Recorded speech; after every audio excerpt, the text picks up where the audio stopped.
నిండుకుండ కాదు కనుక తొణుకుతుందది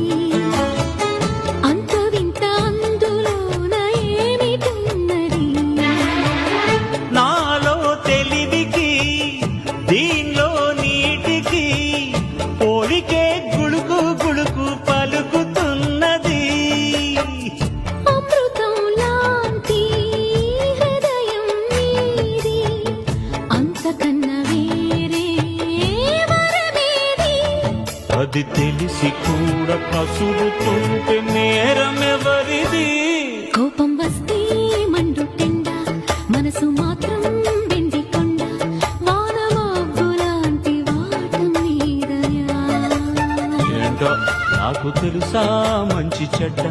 నువ్వు చెబితే నేర్చుకుంటా